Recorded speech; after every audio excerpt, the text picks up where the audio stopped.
उनके जवाब मैं आज देने वाला हूं। ठीक है, तो सबसे पहले बात आती कट ऑफ की। कट ऑफ की बात आएगी कि अगर 3 सब्जेक्ट में आपके ओवरऑल जो टोटल मार्क्स हैं वो सेम आते हैं तो किसको कैसे किसके हिसाब से रैंकिंग डिसाइड की जाती है, और दूसरा जो सब्जेक्ट की प्रायोरिटीज है वो क्या रहती है कि जिससे कि रैंक ऊपर नीचे होती है। ठीक है, तो सबसे पहले हम बात कर लेंगे यहाँ पे कट ऑफ की, जो कि हर कोई जानना चाहता है। जो बच्चे आपका ऑल इंडिया एंट्रेंस एग्जाम या ऑल इंडिया काउंसलिंग के थ्रू आते हैं नीट के एग्जाम में, जो जीएमसी में आपका अपनी सीट को पक्का करना चाहते हैं, तो आखिर उसके लिए जनरल कैटेगरी में कितना आपकी नंबर होने चाहिए।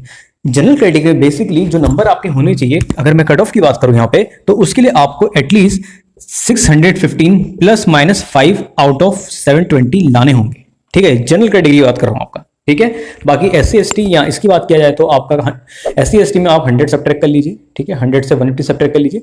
OBC में आप 50 सब्ट्रैक्ट कर लीजिए। ठीक है, जो आपका 615 प्लस माइनस 5 है।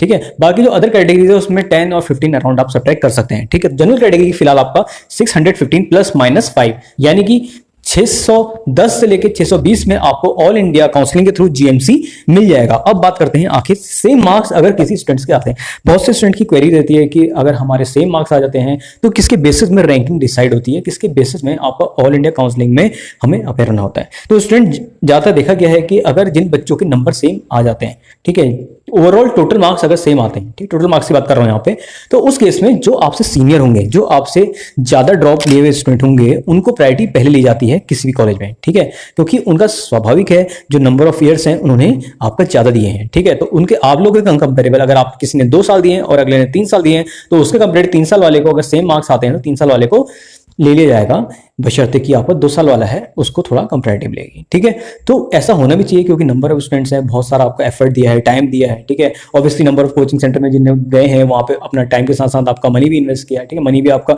खर्च किया है, तो पेरेंट्स का भी टाइम गया है, बच्चों का भी टाइम गया है। तो इसके बेसिस में हर चीज प्रायोरिटी में रख के आपका सेम मार्क्स में जो आपसे सीनियर होंगे उनको प्रायोरिटी पहले मिलेगी। अब अगली बात करते हैं सब्जेक्ट प्रायोरिटीज की। ठीक है, सब्जेक्ट प्रायोरिटीज का मेरा यह कहने का मतलब है कि जो सब्जेक्ट प्रायोरिटीज रहती है सबसे ज्यादा बायो, फिजिक्स और देन केमिस्ट्री। ठीक है, ज्यादातर कोचिंग सेंटर में ये बताया जाता है कि आप लोगों को केवल केमिस्ट्री और बायो पे ध्यान देना है, फिजिक्स में ध्यान देंगे। ऐसा बिल्कुल भी नहीं है। जो रैंक बैरियर होती है फिजिक्स होती है, इसलिए जिन बच्चों के आपका फिजिक्स में टाइम नहीं देते हैं तो उस केस में क्या होता है कि उनकी रैंक पीछे हो जाती है। अगर आप बायो और फिजिक्स, बायो और केमिस्ट्री करते हैं केवल, तो ज्यादा से ज्यादा आप 500 या 500 प्लस तक ही पहुंच पाते हैं। ठीक है, अगर फिजिक्स भी आप अच्छा कर लें तो आपका 600 या 600 प्लस में आपका स्कोर कर पाना काफी आसान हो जाता है। ठीक है, तो इस मिस में बिल्कुल ही मत रहना। जितने भी कोचिंग सेंटर हैं, जो अगर आप लोगों को ये सुनने में आ रहा है कि केवल फिजिक्स और मतलब केमिस्ट्री और बायो पे ध्यान दीजिए, फिजिक्स आप लास्ट में अटेम्प्ट करिए, तो डेट मीन्स कि आप अपना नीट की जो सीट है वो खोने वाले हैं। ठीक है, फिजिक्स में भी हमें ज्यादा से टाइम देना होता है, और कैसे देना है, क्या देना है, इसमें आपको इस चैनल में गाइडेंस मिलती रहेगी, इसलिए इस चैनल को अभी आप सब्सक्राइब कर लीजिए। ठीक है, अगली बात आती है कि आपका सब्जेक्ट प्रायोरिटी मैंने बता दी, सबसे पहले बायो, देन फिजिक्स, देन आपका केमिस्ट्री। ठीक है, और अगर सेम मार्क्स की बात आती है, फिजिक्स में जिसके हाईएस्ट होते हैं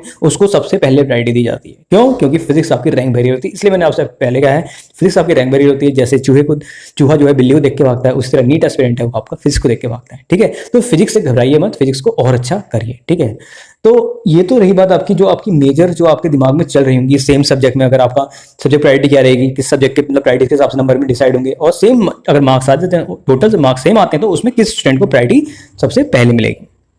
अब बात ये आती है कि काउंसलिंग में, ठीक, काउंसलिंग कैसे अटेंड करनी है, किस तरह से हम काउंसलिंग में जाना होता है, ऑल इंडिया काउंसलिंग में कैसे अटेंड कर सकते हैं, कि अगर हमारे कम मार्क्स हैं कि हम दोबारा अटेंड कर सकते हैं। तो इस तरह की जो आपकी जो भी डाउट्स हैं वो नीचे कमेंट करिए। और जो बच्चे पर्सनल काउंसलिंग लेना चाहते हैं कि सब मतलब कि हमारे इतने नंबर आ रहे हैं तो इसमें कौन कौन से कॉलेज मिल सकते हैं, तो पर्सनल काउंसलिंग के लिए आप इस नंबर पर कांटेक्ट कर सकते हैं 8126830659, जहां पे आपको बेस्ट से बेस्ट जो एक्सपीरियंस है वो भी शेयर किया जाएगा, और जो बच्चे ऑलरेडी निकल चुके हैं, ठीक है, उनके बारे में भी आपको डायरेक्ट कांटेक्ट कराया जाएगा, जिससे कि आपको एक अच्छे से अच्छी गाइडेंस मिल सके और आप लोग अपनी काउंसलिंग में एक अच्छी सीट को ऑक्यूपाई कर सकें। ठीक है, कितनी बार ऐसा होता है 600 से नीचे भी आपको मिलने के चांसेस रहते हैं। आखिर वो कौन कौन से तरीके हैं, ये सारे तरीके आप लोगों को बताए जाएंगे। ठीक है, और क्या क्या प्रोसेस से होकर गुजरना पड़ता है वो भी सारी चीजें आपको बताई जाएंगी। उसके लिए आपको पर्सनल काउंसलिंग सेशन में आप आ सकते हैं। ये ग्रुप सेशन भी होते हैं और इंडिविजुअल पर्सनल सेशन भी होते हैं। अगर आपको ज्यादा अच्छे से जानना है कि आखिर ये पर्सनल काउंसलिंग सेशन क्या है, तो नीचे आप इस नंबर पे कांटेक्ट कर सकते हैं। तो मिलते हैं एक बड़े अच्छे से प्यारे से लेक्चर में। और एक बात और, यहाँ पे आप लोग को बेस्ट फिजिक्स और मैथ्स की, कॉम्पिटिटिव फिजिक्स और मैथ्स की अच्छे से अच्छी नॉलेज दी जाएगी। तो जुड़े रहिए